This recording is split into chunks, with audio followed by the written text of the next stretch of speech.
is Medcan Presents. This is a twice-a-week seminar series. We do it every Tuesday and Thursday at 12:30 p.m. Today's seminar is Strength Building at Home with Steven Saltzman, Medcan's Director of Fitness. Hey everybody. Steven, how are you today? I'm awesome. I'm lucky enough that this is my second time being invited to do one of these webinars, and I really do look forward to them and getting a chance to connect with everybody. So strength building at home, what makes you qualified to talk about this complex topic as opposed to some random dude on the street? Well, on paper, I have my Bachelor of Science in Kinesiology, as well as I've been a personal trainer for, I've been certified a personal trainer since 2011.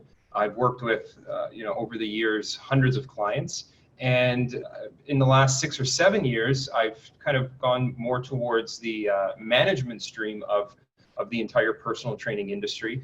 And I've had the opportunity to recruit, hire, and train hundreds of trainers as well, and done my best to impart onto them the knowledge and skill set that's needed to succeed in the industry. You're also huge. You have big muscles. I think that's an important part of this. I think that's an important part of this webinar is because it's strength building at home. You said it, not me.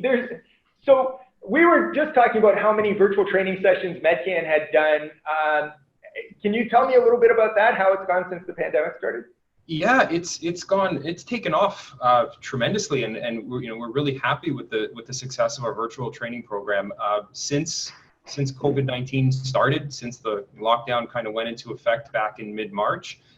We've done somewhere between 1,750 and 2,000 sessions to date. I think like many industries, the fitness industry is no exception, and virtual offerings, virtual personal training is going to be part of the future even after COVID-19 is well in the rearview mirror. And you have some exciting news coming up that we were talking about June 8th. So tell me about that. Yeah, we're really excited to announce that we will be reopening our physical space at 150 York for personal training, one-on-one personal training, beginning at 6 a.m. on Monday, June 8th. That's great. And you'll be taking measures to secure physical distancing and everything like that, right? Oh yeah, absolutely. Do you want to talk about that a little bit? Yeah, absolutely. So everything from a tremendous amount of cleaning, really at the cutting edge of what's going on in the fitness industry and almost anywhere. If you look at the frequency and the actual solutions that we're going to be using to clean, they're specifically designed to kill COVID-19. We're going to be cleaning every half hour in the locker rooms, every hour, the entire gym floor, and we're working in a space that you're not exposed to the really, really high volume of traffic that you may be in like a membership-based gym. Everybody here is working with a personal trainer, and we're limiting our capacity to no more than 10 sessions going on at the same time. And given that we're about 7,000 square feet, that gives people more than enough room to practice social distancing. But above and beyond that, we've rearranged a bunch of our equipment, and I've even gone as far as to get these little blue circle stickers, and I've basically I've mapped out a grid of 6x6 across the entire gym floor. That combined with a really rigorous screening process, temperature checks, and O2 saturation levels when you come in, it's going to be one of the safest places in the city. My brilliant mathematical mind has calculated that 10 sessions per 7,000 square feet, that averages 1 every 700 square feet, which is a great amount of distance. Also, one thing I think that's special and differentiates Medcan Fitness from other gyms in the city is that Medcan runs its Safe at Work system, which provides guidance to some of Canada's biggest companies, financial services firms, professional services firms, international retailers, and the medical advisory group has advised Medcan Fitness on how to open. So I think that's a big thing. That if we're not only advising Canada's biggest companies, we're also advising this gym in the middle of Toronto's downtown, which is the safest place probably to work out around. Yeah, absolutely. In some ways, it's almost better to not consider ourselves a traditional gym and really a massive personal training studio in terms of square footage.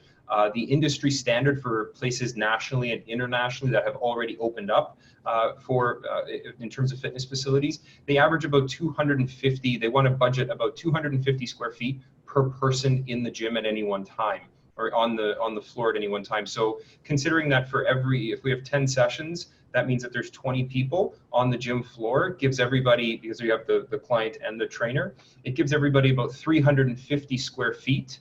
And that's if we're operating at capacity. But we understand that given everything that's going on, we're unlikely to hit that capacity right away, but we want to be set up to grow into it. And then I think it's worth noting that we've designed this, and the whole Safe at Work system is designed with the absolute experts in their respective fields coming up with these protocols, and they have the ability to be rolled out in phases, and they are agile and adaptable as things change and progress in the coming days, weeks, months. Okay, so enough, I guess, with the marketing of this reopening, but which I mean, still, it's very, very exciting. But you have some unconventional things that possibly may have never been on the floor of Medcan's gym facility behind you to do the workout. Can you walk me through what those are, and then we'll work into your presentation? Yeah, so right now, well, some of these things you might actually have found on a gym floor, but you just never maybe would have thought that they could count as some type of weights, and more importantly, that they could be used for strength training in particular. So what I got behind me, and I'm prepared to show you guys a couple of exercises to target most of the major muscles of your entire body, is I have a knapsack on the far left. I have a recycling bin, which I've repurposed, putting a whole new meaning to the word reuse and recycle. And I also have my trusty duffel bag from my previous webinar. If it ain't broke, don't fix it. Absolutely. All right, so let's talk strength training at home. Yeah, that's a tough one. It's definitely possible to get a workout in at home.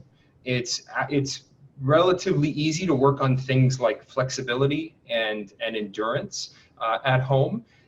As you start to target measures of physical fitness that require a little bit more weight and perhaps fewer reps, things like building muscular size, adding muscle mass, and in particular, improving your strength, that becomes challenging, especially maybe the fitter you already are coming into the conversation.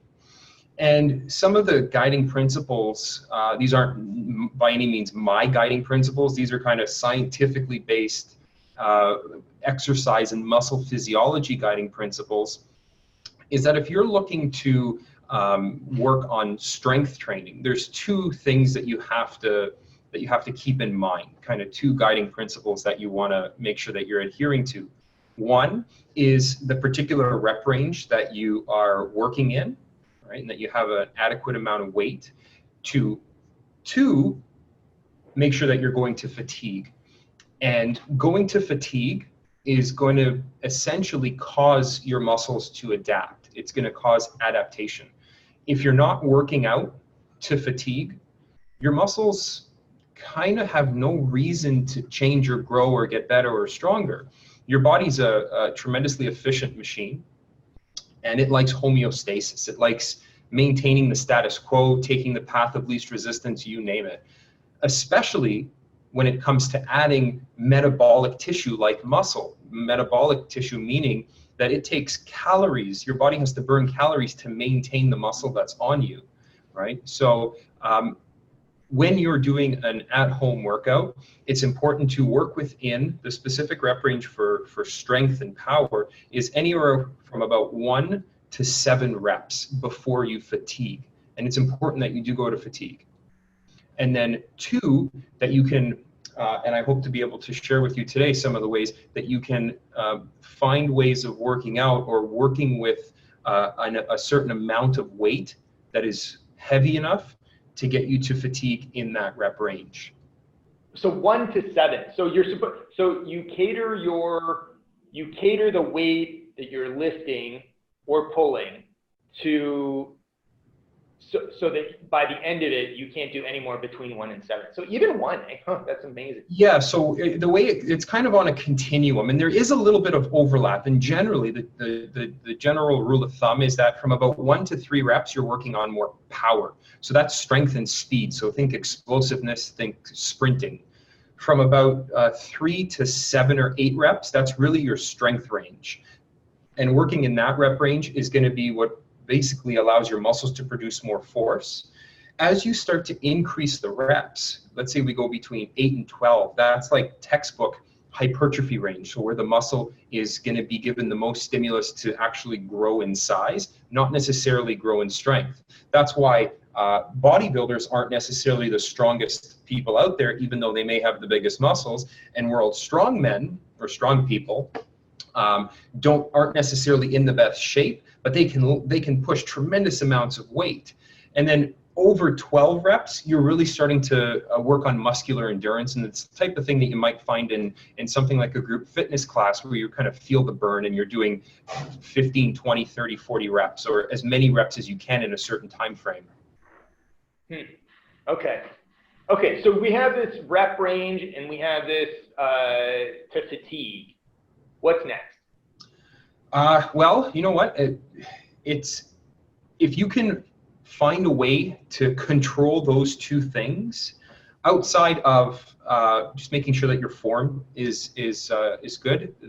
It's relatively simple from there. It's at the end of the day, it can be boiled down to you need to pick up heavy stuff and put it back down, and eventually you'll get better at picking up heavy stuff. So if I'm looking at for my entire body to get stronger, I want to get stronger everywhere. Well, because I want functional strength, and I also want to maintain quality of, because I'm getting old. And what do you mean by functional strength? What does that mean? That's a good question. I think the ability to continue to do things long after, so things like getting up off the floor, or I don't know, lifting a 20-kilogram bag of flour that my wife bought because she's baking bread through the pandemic like everybody else. Stuff like that. Sure. But basically, where I'm going with this is the idea, I think, is to get strong everywhere. Like, so if I'm at home, what is kind of an all-around workout that I can do to build strength? So one of the working to fatigue is playing on what's called the adaptation principle, that your muscles are going to adapt to the stimulus that you put on them, or that you put them through. And one of the other kind of general principles behind resistance training is the principle of specificity.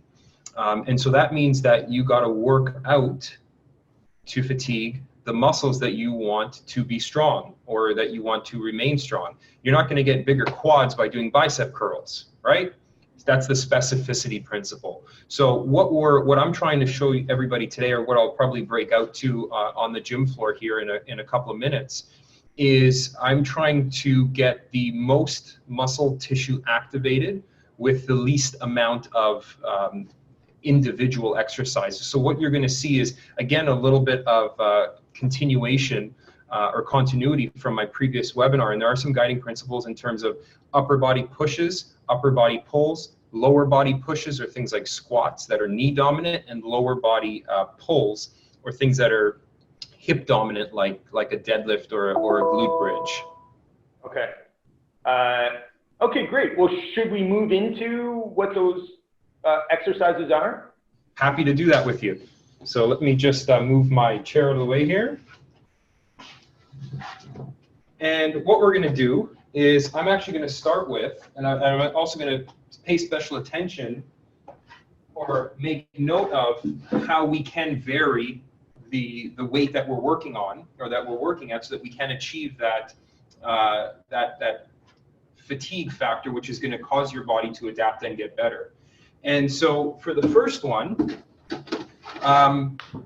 last time you may remember we did a hip bridge or a glute bridge, where you're kind of squeezing your glutes and lifting them off the ground. Today, I'm going to be going a little bit heavier using this recycling bin. And the way that we can do that is, let me just adjust my camera angle right here, is that you can use things that you find around your home to make this heavier. And the idea is that it can carry quite a bit of stuff. It's a relatively strong container, and it's meant to be grabbed and held quite easily. So you can fill it with really anything you want. It could be books. It could be, take one outside, fill it with rocks. But the point here is that you fill it to a point where after you kind of test out the weight and you feel it out, you want to get to a point where you can't do more than, let's say, 7 or 8 reps. And what that looks like is, let me back up and give you guys a little bit more of a wider angle here so you can see what's going on. Is I am now back flat, grab onto it, and squeeze your glutes to lift. Alternatively, if you don't have who doesn't have a recycling bin?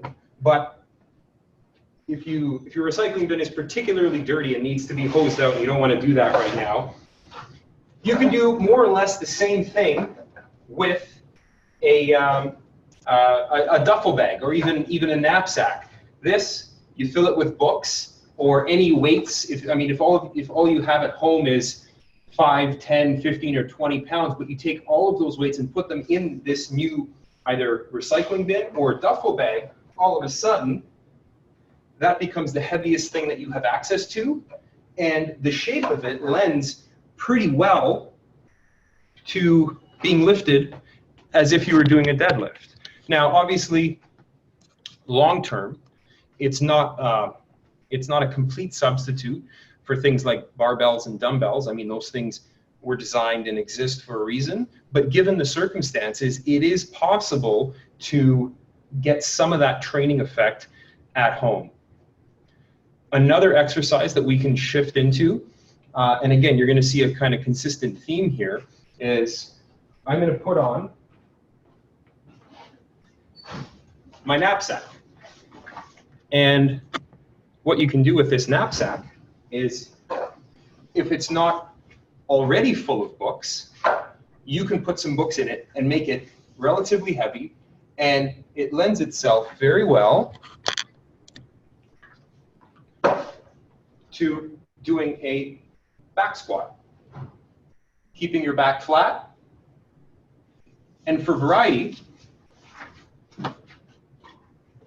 you throw it on the other way, and it completely changes the dynamics and where that load is, and causes your core to necessarily be much more engaged. So hold it steady, feet shoulder width apart, keep your back flat, and you're squatting. And again, because it's perhaps the most important part here, is you want to load it up.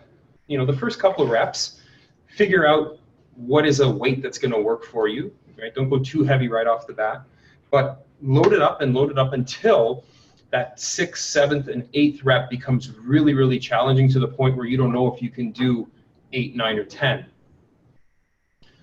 Moving on, we can do the same thing. I did 2 lower body exercises with the deadlift and the squat. We can use that same knapsack now to challenge an upper body push or something like a push-up. You may not have access at all times for someone to sit on your back, because push-ups just by themselves are too easy for you.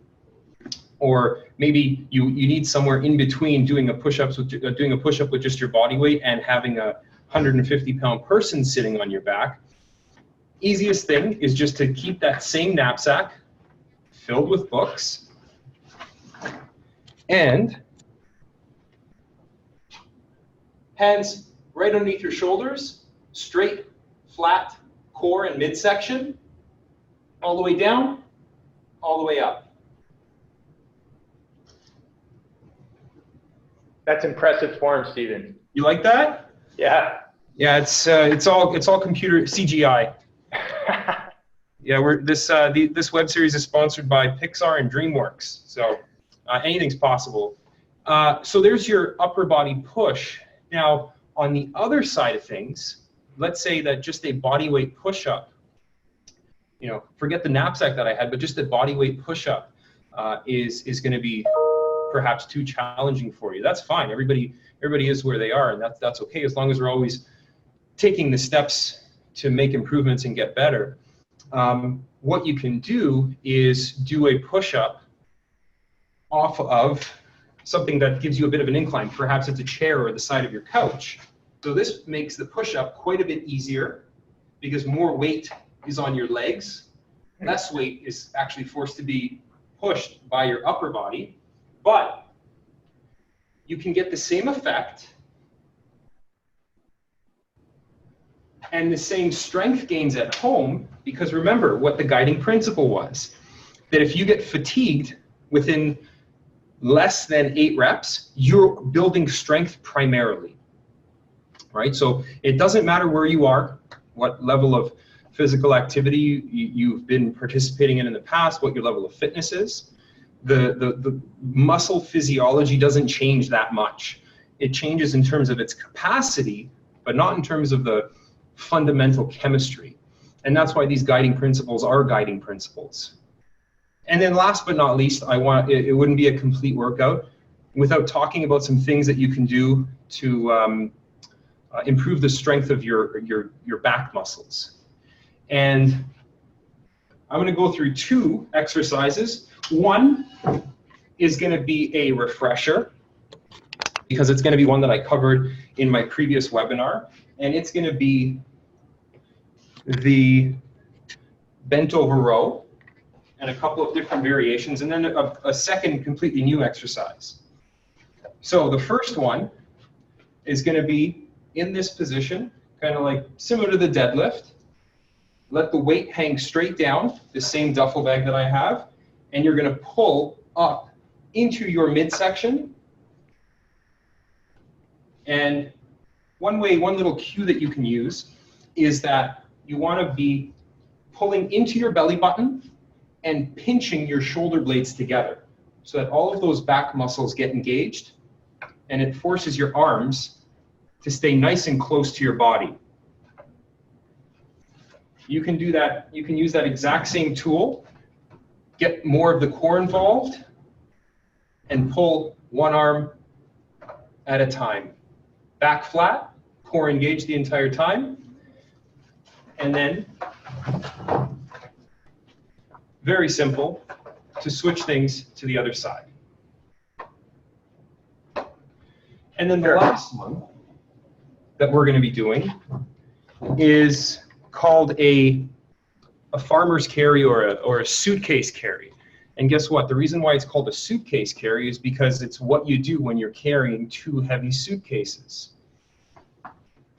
And I don't have 2 heavy suitcases, but that same knapsack and duffel bag that I was using, I'm going to set them up so that they're relatively the same weight. Grab one in each hand, stand nice, tall, and proud, and I'm just going to walk. I'm going to do laps until either I break posture or my forearms cause me to let go. And you can do that if you only have one bag. You can challenge your core by getting heavy, resisting that weight that's pulling you to the side, that's trying to push you into lateral or pull you into lateral flexion. Maintain that same tall, proud posture, and you're going to walk. This is going to work most of the musculature of your your forearms, your shoulder. You're going to get more stable shoulders, and it's going to really help improve posture. But the key is that you do it until you can't do anymore, and that you do it in good posture. So you put those 5 or 6 exercises together, paying attention to the intensity at which you're working at, and making sure that you go to fatigue in that rep range. And it's not ideal, right? You're not going to win any strongman championships by doing this, but you can, at the very least, maintain the strength that you have. And if you really put your mind to it and work efficiently, you can improve strength at home, at least until more fitness facilities open up. That's fantastic. Yeah, I hadn't seen the walking around with 2 duffel bags on your hands. That's an interesting exercise that I hadn't seen before. That was cool. Yeah. That's called a suitcase carry or a farmer's carry. It's great for all of the muscles of the upper back. Really, it helps improve posture, and it's great for your forearm, your grip strength, which is actually one of the best predictors of overall body strength. And it's one of the things that you don't know how important it is or how much you use it until you can't. All right, that's when you're a little older. That's what you need to open that jar of pickles or whatever it is. That's a really when you say functional type of strength to have, that many would argue that is the most functional type of strength, is what you can do with your grip strength. We should probably mention that we can see people in the background working out, and aspects of Medcan are open. We are doing annual health assessments, and these are likely employees who are ducking down to get a quick workout in. We're not actually open. These are employees ducking down to get a quick workout in while maintaining physical distancing. That's exactly right. And it's actually a good test case. I think this is the first time that someone's been working out on the gym floor with anyone else here. So it's just the 2 of us, and we got 7,000 square feet to ourselves. And that's something to remember, is that you see a lot going on with things like masks and social distancing, and you have to realize that mask is there for when you cannot socially distance, right? So if you're going to be within 6 feet of someone for a prolonged period of time, then you might have some use or some benefit of wearing a mask. We are going to be doing both. Not only are we going to be doing both, we're going to be screening people, and we're also going to be having gloves, rubber gloves available for everybody, trainer and client that comes into the gym for a workout, for a personal training session. And the level of wiping everything down is going to be absolutely monumental. That virus will not survive here. Monumental levels of wiping down. Wait, so we do have a couple of questions. So let's, and I do like this one about, so you have sold the audience on the fact that strength training at home is important. And if you do want to invest long-term, as the pandemic pans out, in equipment at home, what do you start? What would you buy first? What would you buy second? Kind of walk me toward the creation of a home gym in order from most important, best value to, what are the luxuries? Yeah, and it does depend. There are a couple different variables, and it does kind of depend what is your kind of ultimate overall budget. Like, how well equipped do you want this home gym to be, right? Because if budget is no object, then there's nothing stopping someone from creating pretty much a full-fledged fitness facility in their basement. But we're not all that fortunate. Depending on the space that you have, you could do something like a Bowflex, right? That kind of has a bunch of different exercises or resistance training exercises available to you all in one kind of compact footprint. If you were going to start to be, perhaps you want, not so much of an all-in-one gym, but you want maybe a little bit more of a hammer and chisel instead of a shovel, and you want to look at some things like a squat rack or some dumbbells or a bench press and things like that, I would recommend starting with, if you have the ability to do so, a squat rack, right? Like a cage, like you see behind me. So it's kind of 4 poles and they're connected on top. So it's kind of like a big rectangular cage. Because with that cage, you can do pretty much anything and everything. The cage obviously needs a barbell and some weights. But from there, it's really, really easy to do pretty much everything. You can do squats, you can do deadlifts. All of these cages have attachments to do, or handles to do things like pull-ups. Okay.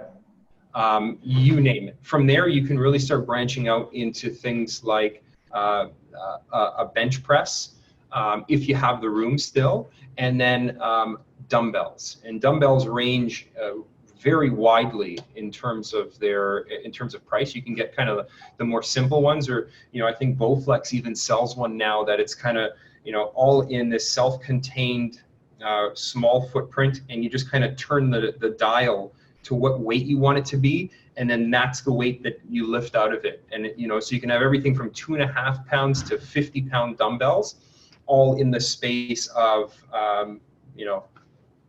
the footprint of that recycling bin that I was using earlier. That's fantastic. Yeah. If you had, so dumbbells. So if you had, $300, $200, because there are different cost levels associated with this.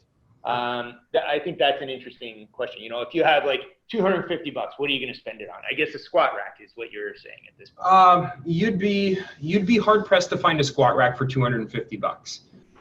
They usually start anywhere from about let's say $750 to $1,000. Okay. For a squat rack. Again, that's not something that you necessarily want to cheap out on. You don't want to find the cheapest one out there. Stability is kind of important for something like that, and make sure it's welded well. But if I had $250, what I would probably do is I would probably get the heaviest kettlebell that I can not comfortably, but that I can lift and maneuver around. That would be one thing. You can get that for under $100. I would probably get a barbell and a couple of plates to put on the barbell. Gotcha. Okay. That plus my recycling bin, my knapsack, and my duffel bag. You're swole. You're jacked. Let's take one more question. Because I think it's a good one too. So this is from a webinar attendee. I have a disc injury in my lower back. The bent over position of the row is not good for me. Is there an alternative? It's going to be difficult to find an alternative at home. That's for sure. Because unless you can do something like a pull-up, right, where you're actually tractioning the spine instead of compressing it or having it resist lumbar flexion, which is kind of what causes that disc to be slipped towards the back or posteriorly anyways. What you might want to consider is, instead of that bent over position, holding two arms or holding the implement or the bag with two hands, is definitely lean more towards exercises where you can support yourself, right? So this is this position here that I was rowing with, except my arm and shoulder are doing the support that my low back would be doing otherwise. Alternatively, what you can do is take that same duffel bag, because it's a pretty thin profile, and what you do is you essentially rest your entire torso on something like the side of a couch or the side of your bed even. And it's just that one arm kind of hanging off your bed, and you can still pull and get pretty good force on that without anything having to do with the core. Stephen, thanks so much. This is great. I'm just going to walk us through, because one aspect of this is that these are general principles, but what really, in terms of strength training, what really works is customization. And if you want customization, I'm just going to share my screen here and go to the medcan.com page. Let me see here.